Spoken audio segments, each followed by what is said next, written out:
네, 이제 10시가 되어서 실습을 본격적으로 진행해 보도록 할 텐데요.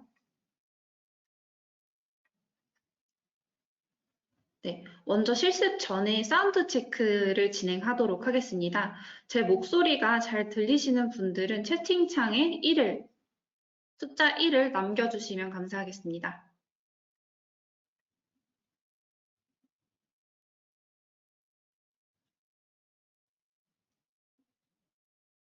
네, 대부분의 참석자분들께서 1번을 남겨주셔서 잘 들리시는 것으로 확인이 되었는데요. 혹시 제 목소리가 잘 들리시지 않는 이런 경우에는 고토웨비나의 컨트롤 패널에 오디오라고 하는 탭이 있습니다. 이 오디오 버튼을 클릭하셔서 스피커가 제대로 설정이 되셨는지 혹은 볼륨 설정이나 오디오 설정에 문제가 없으신지 확인 부탁드리겠습니다.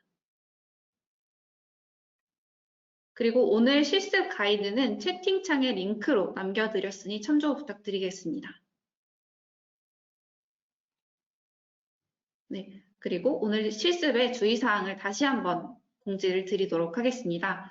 오늘 실습 같은 경우에는 별도로 실습 계정이 지원되지 않기 때문에 개인 계정으로 실습을 진행하시기를 부탁드리겠습니다. 그리고 이론 시간에 저희가 사전 배포 작업을 진행하였던 것으로 인식을 하고 그 이후의 내용부터 실습을 진행하도록 하겠습니다. 그리고 또한 오늘 실습 같은 경우에는 프리티어가 아닌 AWS 리소스들을 사용을 하게 되는 실습입니다. 따라서 오늘 실습에 대한 AWS 사용 요금이 발생하는 점 유의 부탁드리겠고요. 반드시 실습 종료 후에 생성한 리소스들을 삭제하시기를 부탁드리겠습니다. 만약에 AWS 비용이 발생하지 하는 것을 원하시지 않으실 경우에는 혹은 실습 중간에 퇴실을 하셔야 되는 경우 같은 경우에는 이번 세션에서는 실습 영상을 시청만 하시고 시간이나 비용적 여유가 있으실 경우에 오늘 공유해 드렸던 실습 링크를 참조하셔서 실습을 진행하실 것을 권장드리도록 하겠습니다.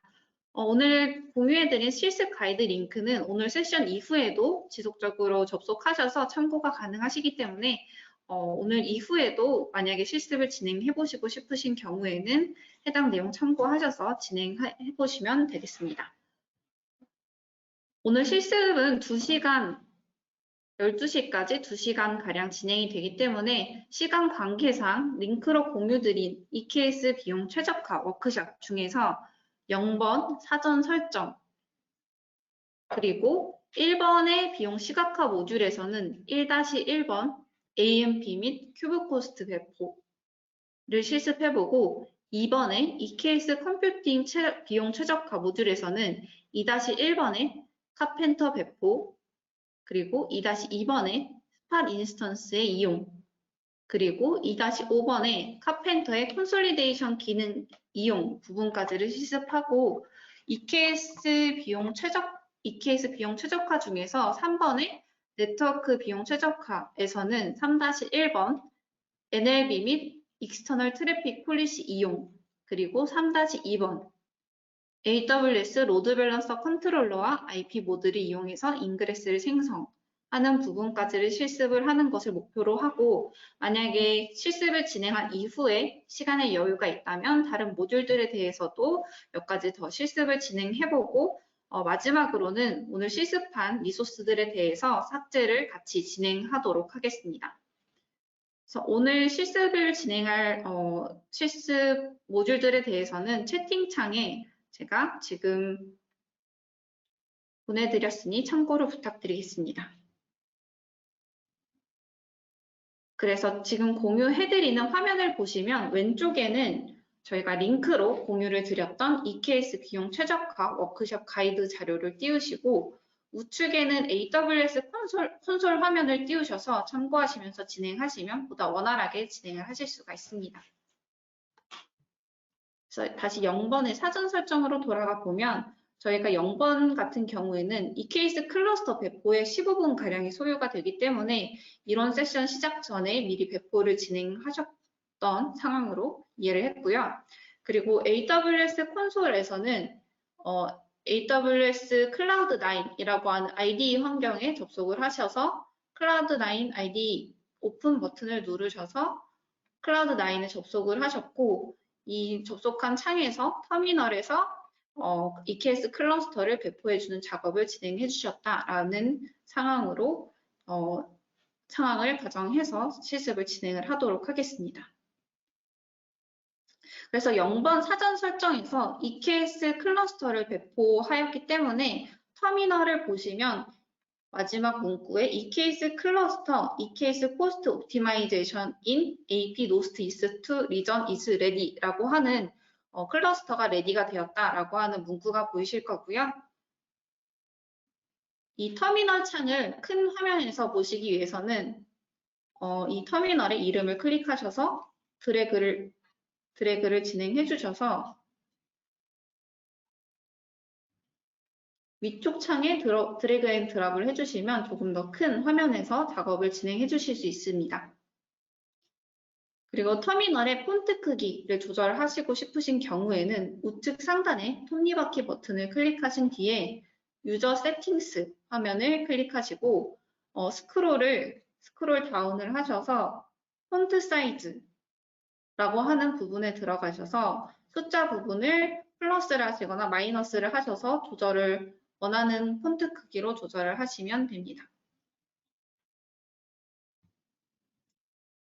네, 그러면 다시 터미널 창으로 돌아가서 EKS 노드들이 제대로 배포가 되었는지를 확인해 보도록 하겠습니다. kubectl get node라고 하는 명령어를 활용하시면 되고요.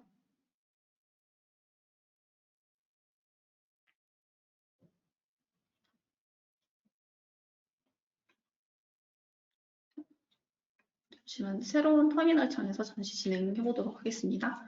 kubectl get node라고 하는 명령어를 실행해 보시면 저희가 EKS 클러스터를 배포한 이후에 생성된 3개의 노드가 잘 생성이 되어 있고 스테이터스가 레디 상태인 것을 확인을 하실 수가 있습니다.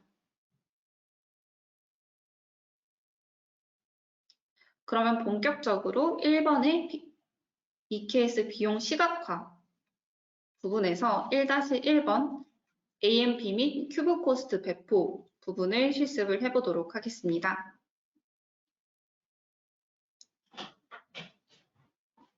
앞서 설명드렸듯이 큐브 코스트 같은 경우에는 EKS의 비용을 파드와 네임스페이스, 노드와 같은 쿠버네티스 리소스별로 비용을 분류하실 수 있는 서드파티 프로젝트인데요. 큐브 코스트는 직접 설치하시거나 마켓플레이스에서 구독하시는 형태로 사용하실 수가 있는데 이번 실습에서는 EKS 클러스터에 직접 큐브 코스트를 설치해서 진행을 해보도록 하겠습니다. 큐브 코스트를 생성하기 전에 먼저 EBS CSI 드라이버 설치를 위해서 서비스 어카운트, 즉 서비스 계정을 생성하도록 하겠습니다. 1번의 명령어를 복사해서 붙여 넣어주시면 되는데요. 터미널 창을 기존에 사용하셨던 EKS 클러스터 배포에 사용하셨던 터미널 창 외에 새로운 터미널 창을 기동을 하셨을 경우에는 이 환경 변수들이 설정이 안 되어 있는 경우가 있기 때문에 0-3번에 돌아가셔서 익스포트 명령어를 통해서 이 환경 변수를 다시 설정한 이후에 진행을 하도록 하겠습니다. 네. 그러면 1-1번으로 다시 돌아와서 1번 아마존 EBS CSI 드라이버 서비스 계정을 생성하는 것을 명령어를 복사해서 붙여 넣도록 하겠습니다. 명령어를 복사하실 때에는 수동으로 드래그를 하셔서 복사를 하실 수도 있지만 가끔 드래그가 끝까지 되어 있지 않은 이런 형식으로 일부만 드래그가 되어 있는 상황에서는 오류가 발생하실 수가 있습니다. 그렇기 때문에 코드블럭의 우측 상단에 있는 복사 버튼을 클릭하셔서 복사를 하실 것을 권장을 드리도록 하겠습니다. AWS의 EBS, 즉 블록 스토리지를 EKS 클러스터에서 퍼시스턴트 볼륨으로 사용하기 위해서는 CSI 드라이버 애드온이라고 하는 애드온을 설치하셔야 되는데요. EBS CSI 애드온이 EBS 생성 작업이나 확인 작업을 진행하실 수 있도록 권한을 생성을 하고 이 권한을 연결해서 애드온을 설치하도록 하겠습니다. 그래서 권한 생성에 약 1분에서 2분가량이 소요될 수가 있기 때문에 약간 대기하고 생성이 되면 이번 명령어를 진행을 해보도록 하겠습니다.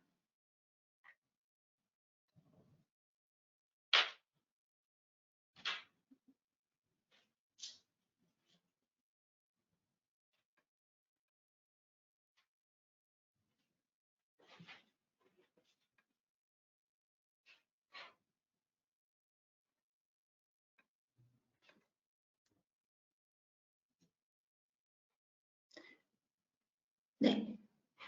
우측 화면에 보이시듯이 아마존 EBS CSI 애드온을 위한 권한 설정이 완료가 되어서 마지막 명령어를 확인해 보시면 저희가 생성한 아마존 EKS, EBS, CSI 드라이버 롤이라고 하는 IAM 롤이 생성이 되어 있는 것을 확인을 하실 수가 있습니다. 이 권한을 이용해서 아마존 EBS CSI 애드온을 설치하도록 하겠습니다.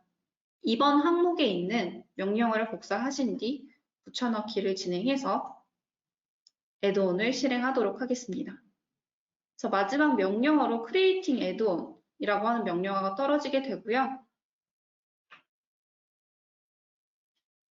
명령어를 확인해 보시면 서비스 어카운트 롤로서 위에서 설정한 서비스 어카운트 롤 ARN 환경 변수를 사용해서 배포를 하신 것을 확인을 하실 수가 있습니다. 그럼 다음으로 EBS-SC라고 하는 이름의 스토리지 클래스를 배포하도록 하겠습니다. 저희는 3번 EBS-SC라는 이름의 스토리지 클래스를 배포하도록 하겠고요. 복사한 뒤 붙여 넣으시고 스토리지 클래스가 잘 생성이 되었다라고 하는 스토리지 클래스.storage.k8s.io/ebs-sc가 created 되었다라고 하는 명령어를 확인해 주시면 되겠습니다.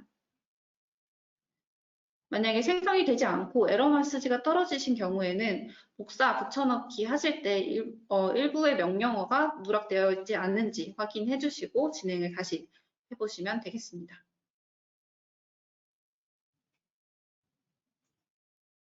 그러면 이제 아마존 매니지드 서비스 포 프로메테우스 서비스를 생성을 할 텐데요. 클라우드9 콘솔에서 AWS CLI 명령어를 활용해서 아마존 매니지드 서비스 포 프로메테우스 줄여서 AMP의 워크스페이스를 생성하도록 하겠습니다.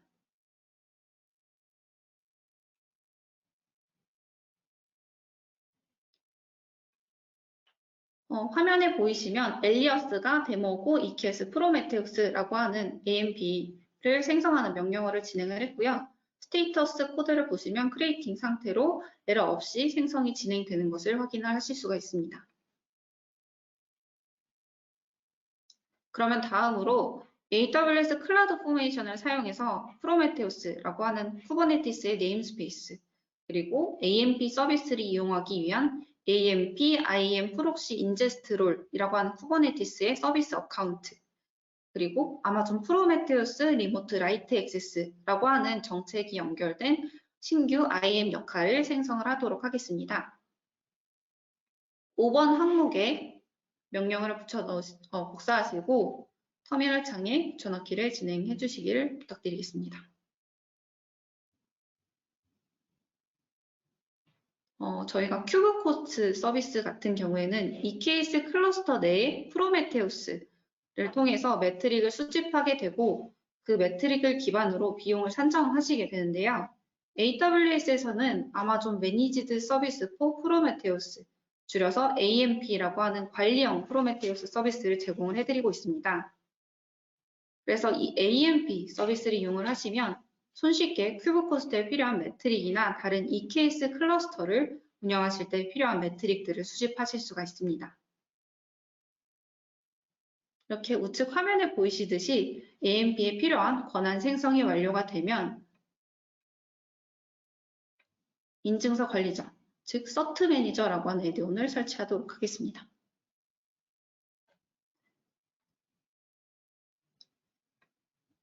다음으로는 EKS 애드온에 권한을 부여하도록 하겠고요.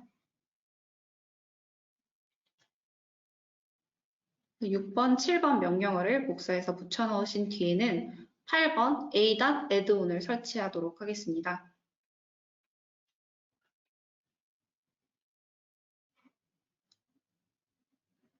이 a.dot 서비스 같은 경우에는 AWS Distro for Open Telemetry라고 하는 서비스명의 약자인데요. 이 a.dot이라고 하는 애드온을 통해서 프로메테우스 매트릭들을 수집을 하실 수가 있게 됩니다. 그래서 이 a.dot 애드온이 제대로 설치되어 있는지를 9번 항목에 있는 명령어를 복사해서 확인을 해보도록 하겠습니다. 이 9번 명령어를 실행했을 때 active라고 하는 결과가 떨어지게 되면 제대로 애드온이 설치가 됐다라고 이해를 해주시면 되고요.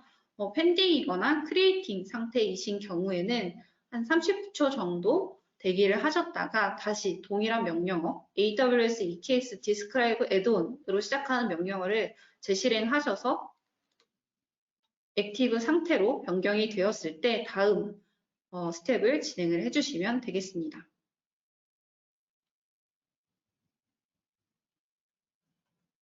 다음은 a.dot을 통해서 매트릭을 수집하기 위해서 모텔 컬렉터라고 하는 커스텀 리소스를 EKS 클러스터에 배포를 진행을 하도록 하겠습니다. 10번에 있는 명령어를 복사해서 붙여넣으시면 되고요.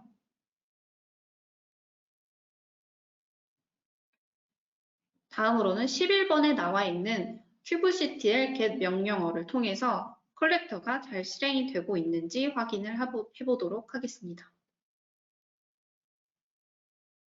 이 명령어를 통해서 프로메테우스라고 하는 네임스페이스에서 실행되는 리소스들에 대해서 한꺼번에 확인을 하실 수가 있게 되는데요. 화면에서 보이시듯이 컨테이너들이 모두 잘 생성이 되고 서비스도 잘 생성이 되어 있는 부분들을 확인하시고 다음 과정으로 넘어가시면 되겠습니다. 그럼 다음으로는 본격적으로 헬름을 이용해서 큐브코스트를 배포해 보시도록 하겠습니다. 이 12번 항목에 있는 헬름 업그레이드 명령어를 복사하시고 붙여넣기를 진행합니다. 네, 약 30초 정도 대기하시면 저희 화면에 보이시듯이 큐브 코스트가 성공적으로 인스톨이 되었다라고 하는 명령어를 확인을 하실 수가 있고요. 실제로 큐브 코스트와 관련된 리소스가 잘 배포되어 있는지를 13번의 큐브 코스트 get 명령어로 확인을 해보도록 하겠습니다. 13번 명령어를 복사해서 붙여 넣으시고 리소스가 제대로 생성이 되었는지 확인을 해보도록 하겠습니다. 아직 관련 리소스들이 생성 중인 상태이기 때문에 두 개의 컨테이너, 전체 컨테이너 중에서 연계가 실행되고 있다라고 하는 명령 결과가 뜨실 텐데요. 약간 더 기다렸다가 다시 한번 명령을 실행해 보도록 하겠습니다. 네, 이번에 실행한 명령어의 실행 결과를 보시면 컨테이너 두 개 중에 두 개의 컨테이너가 잘 실행이 되고 있다라는 결과를 보실 수가 있고 스테이터스 같은 경우에도 다른 펜딩이라든지 컨테이너 크리에이팅 상태가 아닌 러닝 상태로 전환이 되신 것을 확인을 하실 수가 있습니다. 이렇게 큐브 코스트와 관련된 리소스가 잘 생성이 되었는지는 저희가 그 가이드 화면에서 실행 결과 예시라고 해서 보여드리는 화면과 비교를 해서 확인을 해보시면 되고요. 그 다음으로는 14번으로 넘어가서 큐브 코스트 서비스 계정에 대한 IAM 역할을 설정하도록 하겠습니다. 이 큐브 코스트 애널라이저라고 하는 역할과 큐브 코스트 프로메테우스 서버라고 하는 서비스 어카운트 각각의 적절한 권한을 부여해서 아마존 매니지드 서비스 포 프로메테우스 워크스페이스에 매트릭을 보내고 이 보낸 매트릭들을 쿼리할 수 있도록 하기 위한 작업이라고 생각을 해주시면 되겠습니다. 그래서 14번에 있는 명령어 두 가지를 순차적으로 복사해서 붙여넣도록 하겠습니다. 이 리소스를 생성하는 데에는 약 2, 3분 정도가 소요가 되기 때문에 첫 번째 명령어가 실행이 완료가 된 이후에 두 번째 명령어를 복사 붙여넣기 해서 이 두 가지의 역할들을 생성을 해서 진행을 하도록 하겠습니다. 14번 항목 내용을 자세히 살펴보시면 클러스터용 OIDC 공급자라고 하는 표현이 보이실 텐데요. 이 OIDC 공급자를 사용하는 이유는 쿠버네티스 클러스터의 파드와 동일한 리소스에서 다른 AWS 서비스에 접근을 하시거나 쿠버네티스의 리소스에서 AWS 서비스를 생성하시기 위함인데요. 저희 첫 번째 리소스가 배포가 완료되어서 두 번째 리소스를 복사해서 붙여 넣으시고 다시 설명을 진행하도록 하겠습니다. 쿠버네티스 클러스터 같은 경우에는 모두 아시다시피 서비스 어카운트와 같은 고유의 인증, 인가 주체가 있고 AWS에서는 IAM 유저라든지 IAM 롤 혹은 IAM 역할이라고도 부르는데요. 이런 개별 인증, 인가 주체가 각각 존재하기 때문에 이번 예시와 같이 파드에서 아마존 매니지드 서비스 포 프로메테우스와 같은 리소스에 접근하기 위해서는 쿠버네티스와 AWS의 인증 주체를 페더레이션 하실 수가 있어야 되고 이런 페더레이션 역할을 하는 것이 OIDC 공급자라고 생각해 주시면 되겠습니다. 네, 이제 리소스 배포가 완료되었으니 15번 죄송합니다. 15번으로 넘어가셔서 큐브 코스트와 죄송합니다. AMP 워크스페이스를 클러스터의 매트릭 소스로 사용하기 위해서 AMP 워크스페이스 아이디를 환경 변수로 설정을 하도록 하겠습니다. 15번에 익스포트로 시작하는 명령어를 복사하신 후 붙여 넣어주시면 되고요.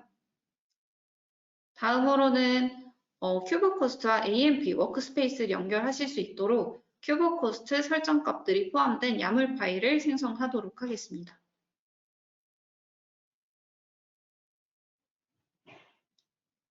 그래서 이 16번에서 생성한 config values.yamal이라고 하는 파일을 활용해서 큐브 코스트를 재구성하도록 하겠습니다. 17번에 있는 헬름 업그레이드 명령어를 복사하신 뒤 붙여 넣으셔서 진행을 해주시면 되고요.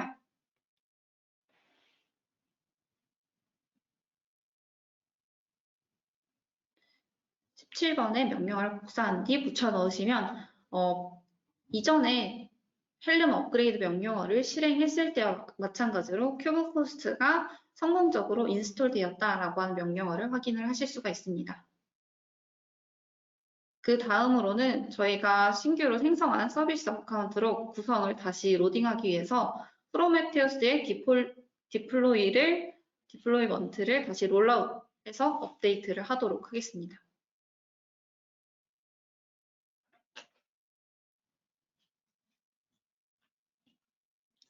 다음으로 큐브 코스트 대시보드를 확인해 볼 텐데요. 큐브 코스트 대시보드를 실행하기 위해서 이 터미널 창 우측에 보시면 플러스 버튼이 보이실 텐데요. 플러스 버튼을 눌러주시고 뉴 터미널 버튼을 클릭을 해주셔서 새로운 터미널 창을 실행하신 뒤에 19번에 있는 kubectl port forward 명령어를 복사하셔서 붙여 넣으신 뒤에 포트 포워딩을 활성화하셔서 큐브 코스트 대시보드를 노출을 하실 수가 있습니다. 그런 다음에는 20번을 참조하시게 되면 클라우드9 메뉴 중에서 상단바에 있는 메뉴 중에서 툴스라고 하는 메뉴를 클릭하신 뒤에 프리뷰라고 하는 항목을 커서를 올려주시고 그 다음에 프리뷰 러닝 애플리케이션이라고 하는 항목이 보이실 텐데요. 선택을 하시게 되면 현재 클라우드9에서 실행이 되고 있는 애플리케이션에 대해서 브라우저 화면을 통해서 확인을 하실 수가 있습니다. 다시 한번 말씀드리면 우측 상단바에 툴스, 프리뷰, 그리고 프리뷰에서 프리뷰 러닝 애플리케이션을 클릭하시게 되면 화면과 같이 신규 브라우저에서 클라우드9 환경에서 실행되는 애플리케이션을 확인을 하실 수가 있고요. 이렇게 프리뷰를 통해서 실행되는 애플리케이션을 확인을 하시게 되면 화면과 같이 큐브 코스트 대시보드를 확인을 하실 수가 있습니다.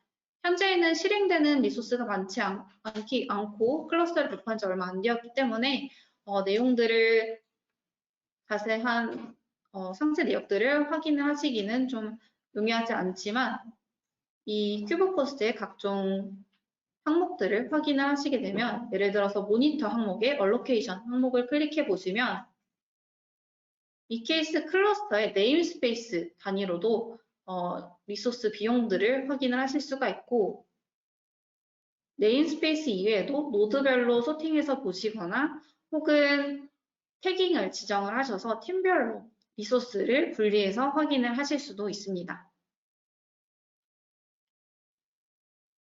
여기까지가 1-1번 AMP 및 큐브 코스트 배포 실습이고요. 오늘 실습에서는 다른 실습부터 진행을 해서 실습을 진행하지 않을 수도 있지만 1-2번 실습에서는 아마존 매니지드 서비스 포 그라파나 서비스를 1-2번에서는 큐브 코스트를 통해서 팀별 비용을 나눠서 시각화하실 수 있는 실습을 진행하실 수가 있고 1-3번 실습에서는 아마존 매니지드 서비스 포 그라파나라고 하는 서비스를 통해서 이 케이스 비용 그리고 클러스터 매트릭을 대시보드로 시각화하실 수 있는 실습이 준비가 되어 있습니다. 그래서 아마존 매니지드 서비스 포 그라파나 같은 서비스 같은 경우에는 아시겠지만 현재 서울리전에서 서비스가 가능한 서비스이고요. 아마존 매니지드 서비스 포 프로메테우스 같은 경우에도 지난 5월부터 서울 리전에서 서비스를 시작을 했고 아마존 매니지드 서비스 포 그라파나 대시보드 상에서 데이터 소스를 콘솔 상에서 연결하실 수 있도록 업데이트가 되었기 때문에 현재 AMG, 아마존 매니지드 서비스 포 그라파나 서비스를 사용하고 계셨던 분들께서는 1-3번 실습도 같이 별도로 진행해 보시면 좋을 것 같습니다. 그러면 저희는 2번 본격적인 이케이스 컴퓨팅 비용 최적화 모듈로 넘어가서 저희가 비용 시각화를 통해서 현재 운영하고 계신 이케이스 클러스터에 대한 비용에 대해서 파악한 뒤에 워크로드 특성에 따라서 비용을 최적화하시는 방안으로서 이번에 이케이스 컴퓨팅 비용 최적화 모듈에서는 워크로드 특성에 맞게 컴퓨팅 리소스들을 스케일인 혹은 스케일 아웃 하실 수 있는 방법들에 대해서 가상의 시나리오를 기반으로 실습을 진행하면서 비용 최적화 방법을 같이 알아보도록 하겠습니다. 그럼 2-1번의 카펜터의 배포 부분부터 시작을 하도록 할 텐데요. 앞서 이론 세션에서도 설명을 드렸지만 아마존 EKS에서 노드를 확장하시는 방법으로는 대표적으로 클러스터 오토스케일러 그리고 카펜터라고 하는 두 가지 방법이 있습니다. 그리고 이번 실습에서는 카펜터를 통해서 노드를 오토스케일링하는 실습을 진행해 보도록 하겠습니다. 그러면 1번 항목으로 넘어가서 먼저 카펜터를 클러스터에서 사용하기 위한 환경 변수를 등록을 진행하도록 하겠습니다. 명령어를 복사하셔서 1-1번 항목을 진행하셨을 때 사용하셨던 터미널로 다시 돌아가서 명령어를 실행해 보도록 하겠습니다. 그래서 1번 항목에서 복사한 명령어를 붙여넣기를 진행해 주시고요. 이 환경 변수들이 제대로 설정이 되었는지 에코 명령어를 통해서 확인을 해보도록 하겠습니다. 확인을 해보시면 클러스터의 엔드포인트가 잘 출력이 되어 있는 것을 확인하실 수가 있고요. 카펜터의 IAM 롤 같은 경우에도 사전 실습 과정에서 생성을 하였기 때문에 이 케이스 코스트 옵티마이제이션 대시 카펜터라고 하는 IAM 롤이 생성이 되어 있는 것을 확인하실 수가 있습니다.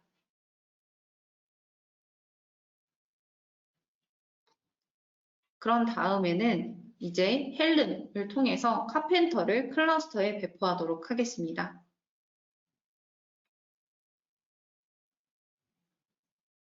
이번 헬름으로 카펜터를 설치합니다 라고 한 항목에 진행이 되어 있는 명령어를 복사하신 뒤 붙여넣기 하셔서 카펜터 헬름을 설치를 하도록 할 텐데요. 이 카펜터와 오토스케일러 같은 경우에는 모두 클러스터 내에서 스케줄링이 불가한 하드가 존재할 경우에 노드를 신규로 프로비저닝 하게 되는데요.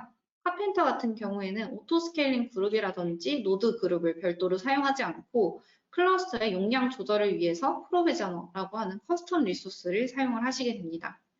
그리고 이 프로비저너에 필요한 요건들을 정의하시게 되면 카펜터에서 EC2나 파게이트 서비스로 직접 API를 호출하는 명령을 실행해서 노드를 스케줄링 하게 되고요. 그러면 이제 kubectl get 명령어를 통해서 카펜터 관련 리소스가 잘 배포가 되었는지 확인해 보도록 하겠습니다. kubectl get all 명령어를 통해서 카펜터 네임스페이스에 있는 리소스들을 확인해 보았는데요. 화면에서 출력되는 것과 마찬가지로 카펜터와 관련된 파드들이 모두 제대로 실행이 되어 있고 서비스와 디플로이먼트 레플리카스도 모두 러닝 상태인 것을 확인을 해주시고 다음 실습을 진행해 보도록 하겠습니다. 2-1번 실습에서는 카펜터에 대한 배포만 진행하고 2-2번 실습부터는 본격적으로 카펜터의 오토스케일링 기능을 실습을 진행해 보도록 할 텐데요. 2-2번 스팟 인스턴스의 이용 부분부터 실습을 진행하도록 하겠습니다. 2-2번 모듈에서는 지금 실습을 진행하신 여러분들께서 옥탱크라고 하는 가상의 기업의 클라우드 엔지니어로서 근무를 하시고 계신데 최근에 비용 절감의 일환으로 미션 크리티컬하지 않은 개발 클러스터에 대해서 클러스터 전체에 스팟 인스턴스를 적용하셔서 비용을 절감하실 수 있도록 하시는 시나리오를 실습해 보도록 하겠습니다. 스팟 인스턴스를 사용하시게 되면 온디맨드 대비 최대 90%가량의 비용을 절감하실 수가 있는데요. 스팟 인스턴스를 적용하기 전에 먼저 워크로드가 스팟 인스턴스에 적합한지 여부를 살펴보셔야 합니다. 스팟 인스턴스 같은 경우에는 언제든지 노드가 빼앗길 수가 있기 때문에 애플리케이션이 스테이트리스하고 내결함성이 있어야 되고 노드 간에 긴밀하게 연결된 워크로드가 아니어야 합니다. 동일한 이유, 즉 스팟 인스턴스가 언제든 빼앗길 수 있다라고 하는 조건 때문에 컨트롤러 타입이 스테이트풀 셋이 아닌 디플로이먼트나 파드와 같은 리소스로 배포가 되셔야 하고요. 파드가 종료가 되면 데이터가 사라지는 로컬 스토리지에 데이터를 저장하지 않는 애플리케이션이어야 합니다. 워크로드가 이러한 요건들을 만족을 하시게 되면 스팟 인스턴스의 도입을 고려해 보실 수가 있는데요. 그럼 본격적으로 1번 명령어부터 진행을 해서 스팟 인스턴스를 생성할 수 있는 IAM 롤을 생성하도록 하겠습니다.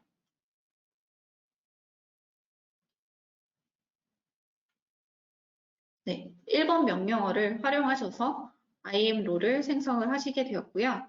그러면 다음으로 EKS 클러스터에 스팟 인스턴스를 적용하기 위해서 카펜터의 프로비저너라고 하는 커스텀 리소스 그리고 AWS 노드 템플릿이라고 하는 리소스를 생성을 하고 적용을 진행하도록 하겠습니다.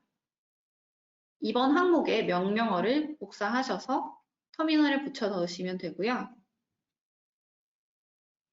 그 다음에는 kubectl apply 명령어로 생성한 템플릿들을 이용해서 프로비저너와 AWS 노드 템플릿 리소스를 배포하도록 하겠습니다.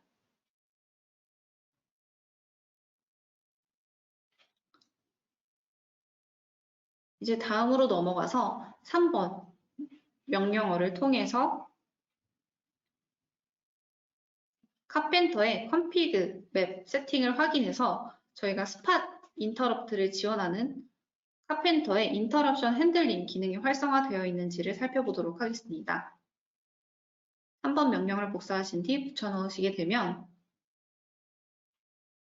카펜터 네임스페이스에 배포된 config 맵 설정을 확인하실 수가 있는데요. 출력되는 설정 값 중에서 aws.interruption queuename이라고 하는 설정 값이 설정이 되어 있는 것을 확인을 하실 수가 있습니다.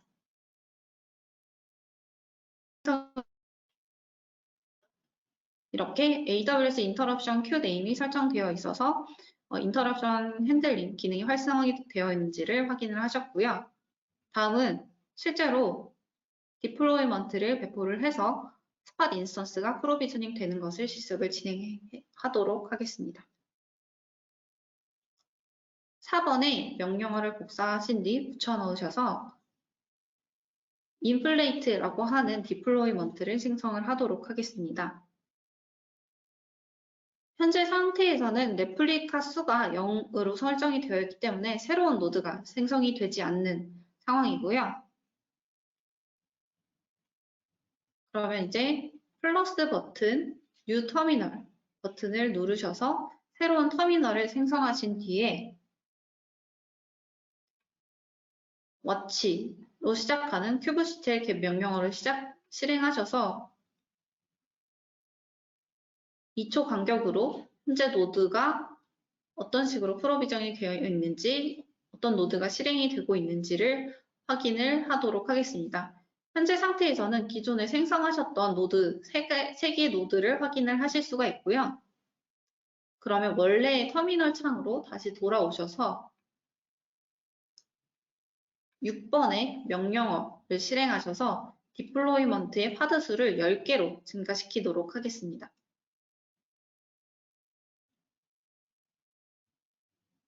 이 명령어를 실행하시고 나면 watch 명령어를 통해서 현재 실행되는 노드 개수를 확인하는 터미널 창에서 새로운 노드들이 프로비저닝이 되기 시작한 것을 확인을 하실 수가 있습니다. 화면을 확대해서 보시면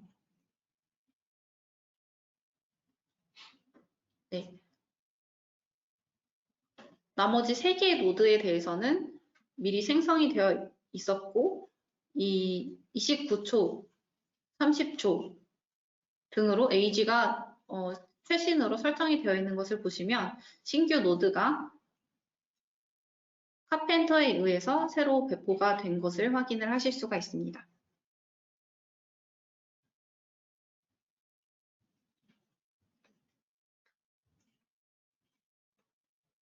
필요 없는 창을 먼저 닫고 조금 더 설명을 드리도록 하겠습니다. 그러면 다시 저희가 배포했던 프로비저너 설정을 확인을 해서 어떤 설정들이 들어가 있는지를 확인을 해보실 수가 있는데요. 프로비저너 설정 중에서 requirement 같은 경우에는 어떤 조건의 노드를 프로비저닝 할지를 정의하실 때 사용을 하시게 되고 이번 예시에서는 capacity 타입이 스팟인 노드, 즉 스팟 인스턴스만 포함하도록 정의를 했습니다. 이번 시나리오에서는 비용 효율화의 극대화를 위해서 스팟 인스턴스만 사용하도록 정의를 했지만 스팟 용량이 한꺼번에 회수가 되는 경우에는 서비스 안정성이 떨어질 수가 있기 때문에 안정성을 확보하시고 싶으신 경우에는 온디맨드 인스턴스를 혼합해서 사용을 하실 수도 있습니다. 두 번째 설정 같은 경우는 인스턴스 타입인데요. 예시와 같이 특정 인스턴스 타입, 예를 들어서 M5 라지라든지 M5.2x 라지와 같은 특정 인스턴스 타입을 정의를 하실 수도 있고 필요에 따라서는 인스턴스 패밀리만 정의를 하시거나 혹은 사용하지 않고 제외하시고자 하는 인스턴스 요건을 정의를 하실 수도 있습니다. 실제로 스팟 인스턴스를 사용하실 경우에는 최대한 다양한 타입의 인스턴스를 활용할 수 있도록 하셔서 스팟 용량이 한꺼번에 회수되지 않도록 설정하시는 것을 권장을 드리고 있습니다. 마지막에 존 설정 같은 경우에는 어떤 availability 존, 즉 가용 영역을 포함할지 선택할 때 사용되는 설정 값이고요. 그 다음에 리미트 값 같은 경우에는 클러스터에 할당을 하실 CPU와 전체 메모리 수의 제한을 설정하는 값이고요. 예시에서는 CPU 1000코어 그리고 메모리 같은 경우에는 1000GB의 메모리를 리밋으로 정의를 한 것을 확인하실 수가 있습니다. 그 다음에 TTL seconds after empty 설정 같은 경우에는 카펜터가 노드에 파드와 같은 자원이 배치가 되지 않은 경우에 몇 초 뒤에 노드를 종료할지 구성하는 값이고요. 예시에서는 30초 후에 노드를 종료하도록 설정을 했습니다. 그 다음 설정 값인 TTL seconds until expired 설정과 같은 경우에는 노드를 며칠 주기로 삭제할지를 원하는지를 설정하는 값이고요. AMI를 주기적으로 업데이트를 하시거나 하는 작업이 필요하실 때 활용을 하실 수가 있습니다. 예시에서는 값을 259만 2,000초로 설정을 했고요. 1로 환산을 하게 되면 30일로 환산을 하실 수가 있고, 그래서 따라서 30일 주기로 노드를 삭제하고 재생성하는 것을 재생성할 수 있도록 설정을 진행을 했습니다. 다음으로 노드 템플릿 같은 경우에는 AWS에 스페시픽한 설정을 하실 수 있는 리소스이고요. 이 AWS 노드 템플릿에 어떤 카펜터의 프로비저너를 참조할지를 정의를 하게 되고, 프로비저너에서는 어떤 노드 템플릿을 참조를 하실지를 정의를 해서 사용을 하시게 됩니다. 이제 8번으로 다시 돌아가서 AWS에서 제공하고 있는 카오스 엔지니어링 도구인 AWS 폴트 인젝션 시뮬레이터, 줄여서 FIS라고 하는 서비스를 이용해서 스팟 인스턴스의 임의로 스팟 인터럽트를 발생을 시켜서 카펜터의 스팟 인터럽트 핸들링 기능이 잘 작동을 하는지를 확인을 해보도록 하겠습니다. 8번의 명령어를 복사하신 뒤에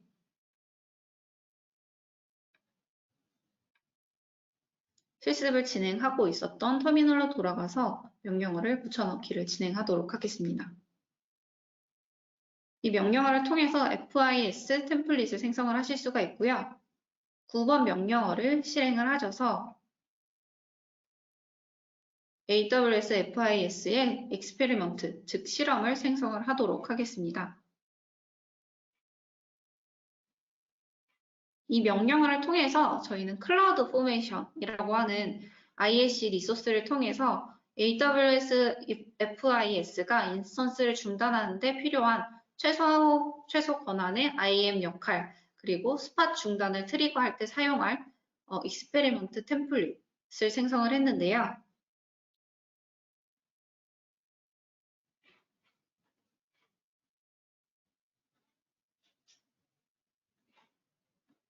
이 리소스들을 배포하시는 데는 약간의 시간이 소요가 되기 때문에 대기를 한 이후에 다시 진행을 하도록 하겠습니다.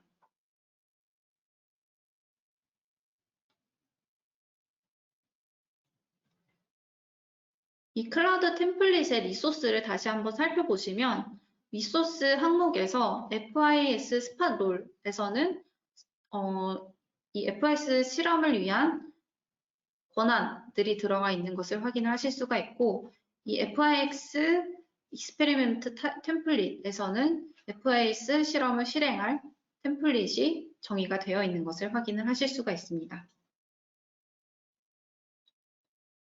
클라우드 포메이션 배포가 완료된 것으로 보여서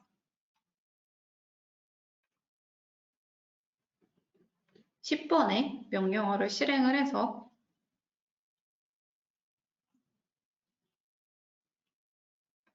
이 스팟 인터럽션 실험을 진행을 하도록 하겠습니다.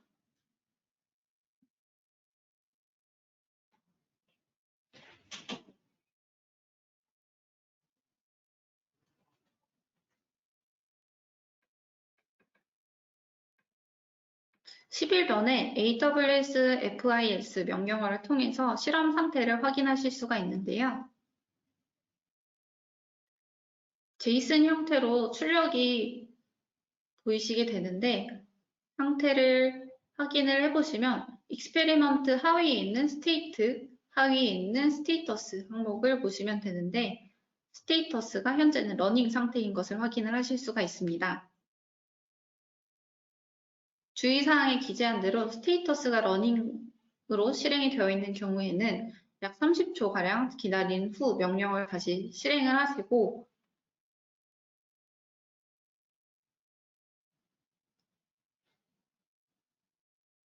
다시 익스페리먼트 스테이트에 있는 스테이터스 항목을 보시면 FIS 실험이 완료가 되어서 컴플리트 상태이신 것을 확인을 하실 수가 있습니다.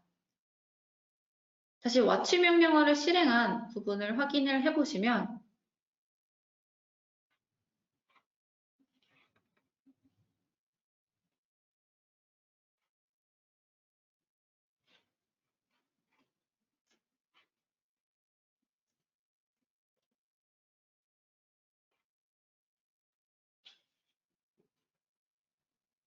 네, 화면에서 보이시듯이 기존의 스팟 인스턴스 1개가 FIS 실험에 의해서 삭제가 되고 스팟 인터럽션이 발생이 되고 이 인터럽션 이벤트를 받아서 새로운 스팟 인스턴스가 프로비저닝이 된 것을 확인을 하실 수가 있습니다.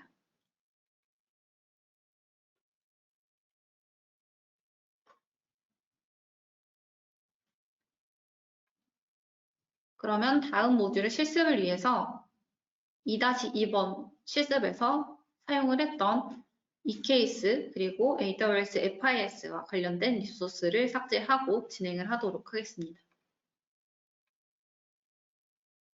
터미널에 돌아가서 리소스 정리하기라고 하는 항목에 있는 명령어를 붙여넣기 해서 관련 리소스를 삭제하신 뒤에 다음 모듈을 진행하도록 하겠습니다.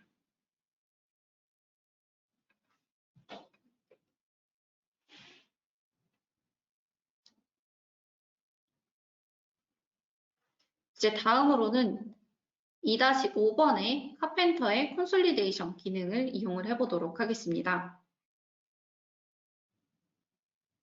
저희가 이론 세션에서도 설명을 드렸는데요. 기존의 클러스터 오토스케일러를 사용해 보셨던 분들이시면 아시겠지만 아마존 EKS 환경에서 클러스터 오토스케일러를 활용해서 노드가 스케일 아웃하게 되면 이 노드를 스케일 아웃한 이후에 파드들이 종료가 되어서 각 노드의 자원 활용률이 낮아진다 하더라도 노드 위에서 실행되는 파드가 1개 이상이라도 존재하게 되면 노드가 스케일 인 하지 못하게 되는 빔 패킹 현상이 발생을 하게 됩니다.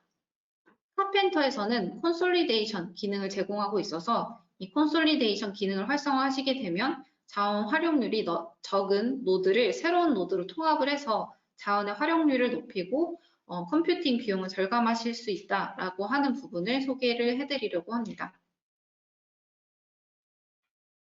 이 카펜터의 콘솔리데이션 기능을 활성화하려면 프로비저너에서 콘솔리데이션이라고 하는 설정을 활성화하셔야 되는데요.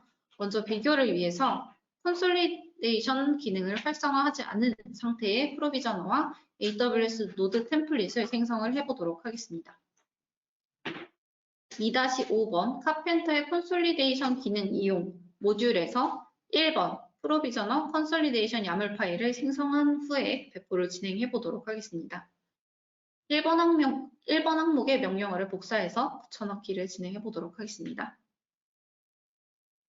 붙여넣기를 진행을 하면 프로비저너 템플릿 그리고 AWS 노드 템플릿이라고 한 두 가지의 리소스에 대한 템플릿이 생성이 되고 kubectl apply 명령어를 통해서 두 가지 리소스가 배포가 되신 것을 확인을 하실 수가 있습니다.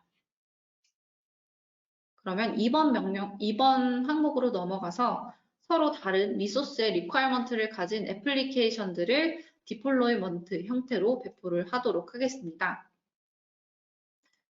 첫 번째 항목을 복사해서 붙여 넣어주시고 그 다음으로는 두 번째 항목, 그 다음으로는 세 번째 항목을 복사해서 붙여 넣어주시면 되는데요. 디플로이먼트 3개를 생성한 것이고 이름이 각각 인플레이트 1, 인플레이트 2, 인플레이트 3라고 하는 디플로이먼트를 배포를 진행을 했습니다. 그러면 다시 watch 명령어를 실행한 터미널 화면으로 돌아가시게 되면 이 디플로이먼트 증가에 따라서 신규 노드가 프로비저닝이 되고 있는 것을 확인을 하실 수가 있고요.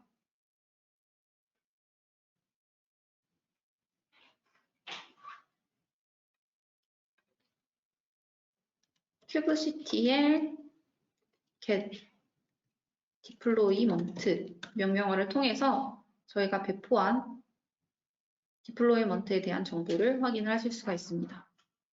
현재 노드가 생성된 이후에 이 디플로이먼트들이 배포가 될 예정이기 때문에 전체 디플로이먼트 생성에 드는 시간이 약간 소요가 되는 것을 확인을 하실 수가 있고요.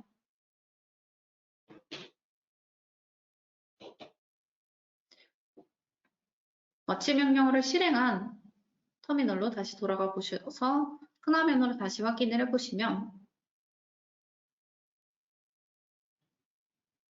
기존에 배포된 3개의 노드 외에 이번에 배포한 디플로이먼트를 실행할 노드로서 추가 3개의 노드가 실행이 된 것을 확인을 하실 수가 있습니다.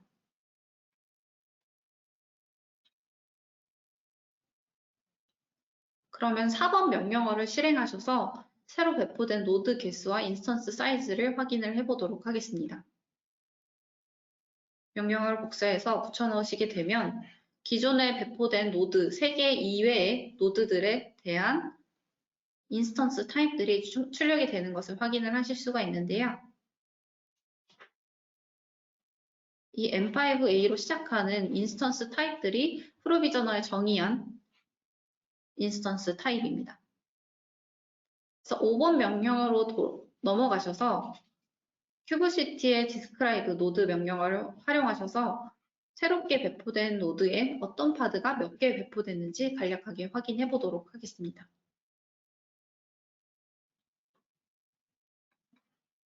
화면을 크게 키워서 확인을 해보시면 M5A 2X 라지 인스턴스 타입의 노드에는 인플레이트 2와 3가 배포가 되었고 나머지 노드들에도 각 디플로이먼트의 파드들이 3개씩 배포가 되어 있는 것을 확인을 하실 수가 있습니다. 그러면 각 디플로이먼트의 레플리카를 1로 줄여보도록 하겠습니다.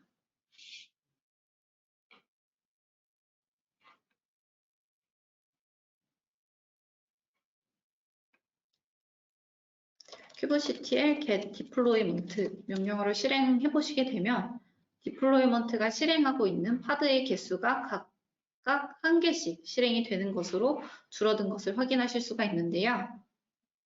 다시 동일하게 큐브시티의 describe 명령어를 통해서 파드 수가 1개로 감소했음에도 불구하고 여전히 노드들이 3개 추가 배포된 노드들이 유지가 되는 것을 확인을 하실 수가 있습니다.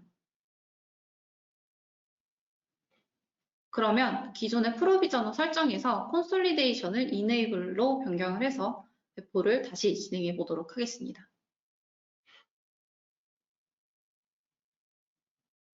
8번 항목에 보시게 되면 프로비저너의 스펙 하위 항목에 콘솔리데이션이라고 하는 항목이 보이실 텐데요. 콘솔리데이션 항목 하위에 enabled라고 하는 옵션이 true로 설정이 되어 있는 것을 확인을 하실 수가 있습니다.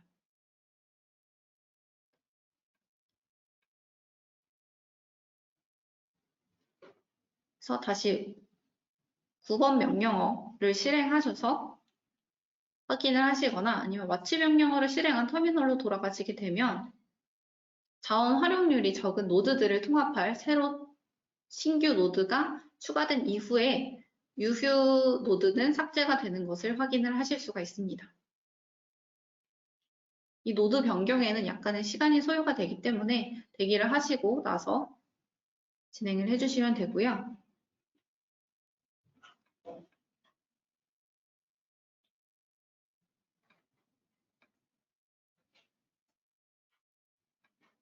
다시 큐브시티의 디스크라이브 명령어를 복사해서 진행을 해보시면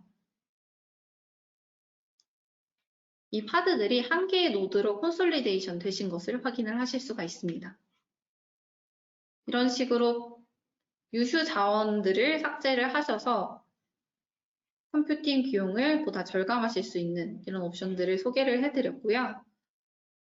2-5번 실습에서 사용했던 인케이스 관련된 리소스를 삭제한 이후에 다음 실습들을 진행을 해보도록 하겠습니다. 리소스 정리하기 항목에 있는 명령어를 복사해서 붙여넣기를 해주시고요. 그 밑에 있는 설정 항목을 삭제하는 RM으로 시작되는 명령어도 붙여넣기 해서 진행을 해주시면 되겠습니다.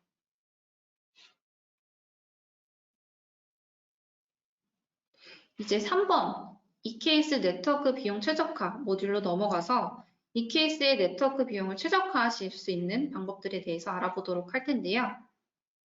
앞서 이론 세션에서도 말씀을 드렸지만 EKS 클러스터를 운영을 하시게 되면 고가용성을 위해서 여러 개의 가용 영역에 워커 노드를 배치하셔서 사용하시게 되실 텐데요. 이렇게 가용 영역 간의 통신이 발생하게 될 경우에는 데이터 송수신에 비용이 발생하시게 됩니다. 이번 EKS 비용 최적화 워크샵에서는 익스터널 트래픽 폴리시를 로컬로 설정을 하셔서 가용 영역 간 통신의 비용을 절감하시는 방법, 그리고 AWS 로드 밸런서 컨트롤러를 활용하시게 될 경우에는 IP 모드를 설정하셔서 가용 영역 간 통신 비용을 절감하시는 방법, 그리고 클러스터 내에 서비스 간 통신을 하고 계신 경우에는 토폴로지 어웨어 힌트라고 하는 쿠버네티스 네이티브 기능을 활용하셔서 가용 영역 간 통신 비용을 절감하실 수 있는 방법, 그리고 마지막으로 이스티오를 사용하고 계실 경우에 클러스터 내 서비스 간 통신을 하고 있는 서비스들에 대해서 로컬리티 LB, 로컬리티 로드 밸런싱이라고 하는 설정을 통해서 가용 영역 간 비용을 설정하실 수 있는 방법을 소개하고 있는데요. 오늘 실습에서는 외부에서 AWS 로드 밸런서를 통해서 접근하실 경우에 가용 영역 간 통신 비용을 절감하실 수 있는 3-1번 그리고 3-2번 항목에 대해서 실습을 해보도록 하겠습니다. 그러면 3-1번 NLB 및 익스터널 트래픽 폴리시 이용이라고 하는 가이드를 클릭해서 진행을 해보도록 하겠습니다.